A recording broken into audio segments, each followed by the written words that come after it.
বন্ধুরা, welcome back to my channel আড্ডা with রূপালী। আশা করি আপনারা সবাই খুব ভালো আছেন, সুস্থ আছেন, আর আমিও ভালো আছি এবং সুস্থ আছি। আর আজকে একদম ইভিনিং টাইম থেকেই ব্লগটা শুরু করলাম। আসলে আজকে শুরু করিনি, তার কারণ হচ্ছে একটু ব্যস্ত ছিলাম। আর এখন যাচ্ছি হচ্ছে বাপের বাড়িতে, আমার ভাস্তার জন্মদিন আছে, তো সেই কারণে রেডি হয়ে এখন বেরোচ্ছি। তো সেখানে গিয়ে আপনাদের যতটা পারবো শেয়ার করব। আর জন্মদিনে একটা কেক বানিয়েছি, চকলেট কেক, তো সেটা একটু আপনাদেরকে দেখিয়ে নিয়ে তারপরে বের হচ্ছি। আর এই যে বন্ধুরা, আমি ভাস্তার জন্মদিন উপলক্ষে কেকটা নিজে হাতে বানিয়েছি। ভেবেছিলাম কেকের গোটা রেসিপিটাই শেয়ার করব, কিন্তু সেটার হয়ে উঠলো না, কারণ খুব তাড়াহুড়া করে কেকটা বানিয়েছি। কেকটা কেমন হয়েছে অবশ্যই বলবেন। আমি অন্য আর একটা ভিডিওতে এই রেসিপিটা শেয়ার করব। এই যে আমাদের বার্থডে বয়, একটু তাকাও গপু। হ্যাঁ, এই হলো আমাদের বার্থডে বয়। হাই করে দাও সবাইকে। আর এই যে আমি এখন রান্নাঘরে ঢুকে গেলাম। ইনি হলেন আমার ভাইয়ের বউয়ের দিদি। তো ইনি এখানে সবার জন্য ফুলকো ফুলকো কড়াইশুঁটির কচুরি ভাজছে।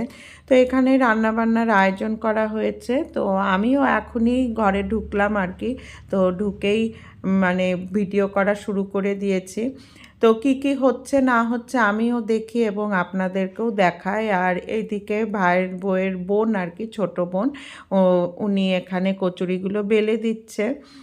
তো যাই হোক, এইভাবেই সবাই মিলে রান্নাবান্নার করছে আর কি, দেখা গেল। তো এইখানে কি কি রান্না হয়েছে সেটাও দেখে নিই। এই যে এখানে হয়েছে গুড়ের পায়েস, আর এখানে করেছে হচ্ছে ছোলার ডাল আছে, আর আছে হচ্ছে দেখি কি আছে, এখানে আছে ছানার ভুনা, আর হচ্ছে আমিও জানি না। আর এখানে হচ্ছে কাবলি ছোলার ঘুগনি, আর এখানে হচ্ছে চাটনি। তো আপনাদেরকে দেখাতে দেখাতে আমিও দেখে নিচ্ছি কি কি খাওয়া দাওয়ার আয়োজন হয়েছে।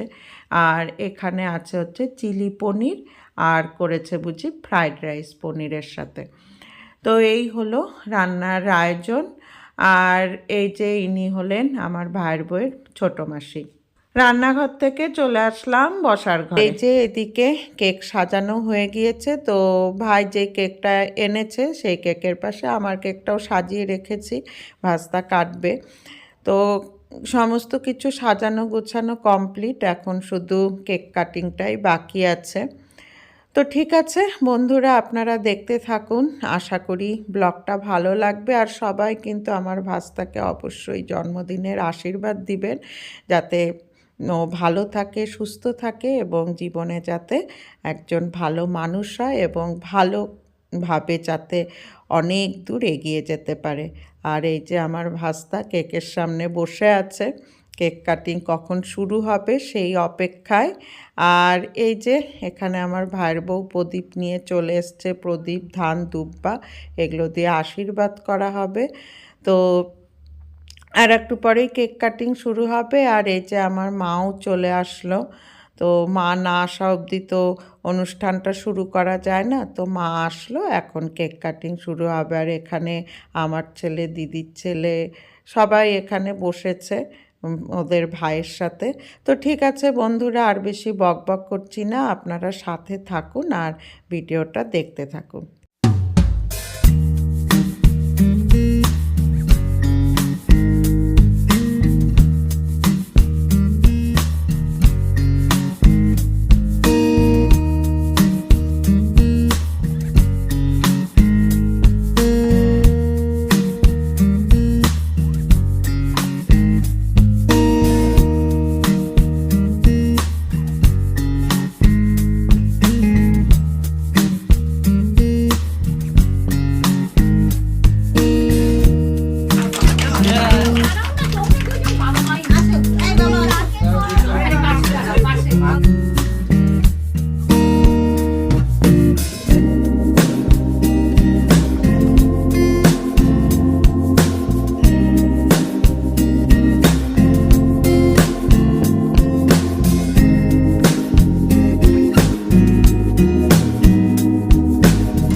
কেক কাটিং হয়ে গেল। কেক কাটিংয়ের পর এখন শুরু হলো আশীর্বাদের পালা। তো মাকে দিয়েই শুরু করা হলো।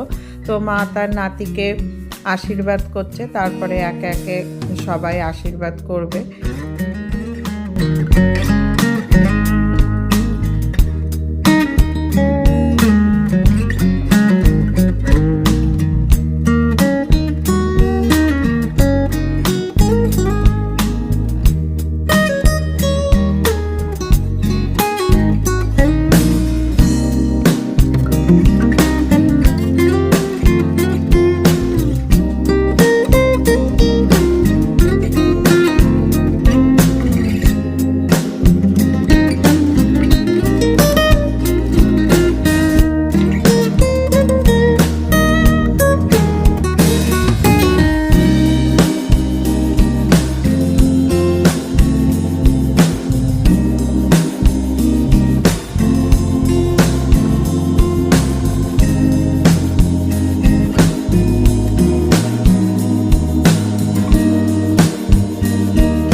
যাই হোক, কেক কাটিং হলো, আশীর্বাদ হলো, এখন কেক ডিস্ট্রিবিউশন চলছে। তারপরে শুরু হবে হচ্ছে ফটো সেশন। তো প্রথমেই মা আর বাবার সাথে ফটো তুলছে ভাস্তা, তারপরে দুই পিসির সাথে আমি আর দিদি ভাস্তাকে নিয়ে একটা ফটো তুললাম।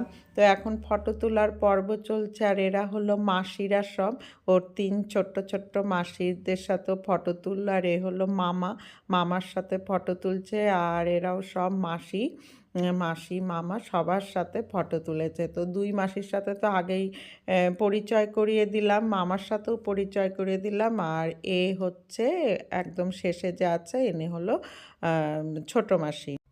আর এখানে মা তার 3 নাতিকে নিয়ে একটা ফটো তুললো। আর এই যে এইদিকে খাওয়া দাওয়ার পর্ব শুরু হয়ে গিয়েছে।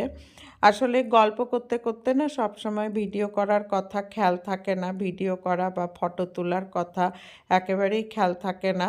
আর এই যে এদিকে খাওয়া দাওয়ার পর্ব প্রায় শেষের দিকে হয়ে গিয়েছে। আমি টেরই পাইনি যে কখন খাওয়া দাওয়া শুরু হয়ে গিয়েছে, গল্প করতে করতে খেয়ালই ছিল না। আর এই যে এখন আমিও খেতে বসে যাব, কিন্তু খাওয়ার ভিডিওটাও ভালো মতো করতে পারিনি, কারণ গল্প করতে করতে একদম ভুলে গিয়েছি। তো এই যে প্রথম পাতে একটু করেছিলাম ভিডিও, আর হচ্ছে তারপরে শেষ পাতেই ভিডিও করেছে, যে পায়েস আর মিষ্টি দিয়ে খাওয়া শেষ করেছি। তো বন্ধুরা, এখন বাড়ি যাওয়ার পালা। আসছি, বাই বাই।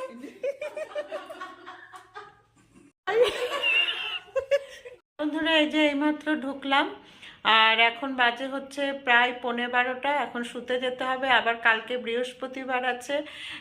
তো কালকে তো অনেক কাজকর্ম, তো এই কারণে আর বেশি দেরি করব না। আর বন্ধুরা, আজকে সন্ধ্যাটা খুব ভালোভাবে কাটলো, ভাস্তার জন্মদিনে খুবই আনন্দ করলাম। তো যাই হোক, আর বেশি বকবক করছি না। আর ব্লগটা কেমন লাগলো অবশ্যই জানাবেন। আর আজকের মতো এখানেই বিদায় নিচ্ছি, আবার পরবর্তীতে আসবো নতুন আর একটা ব্লগ নিয়ে। তো আজকের মতো টাটা, গুড নাইট।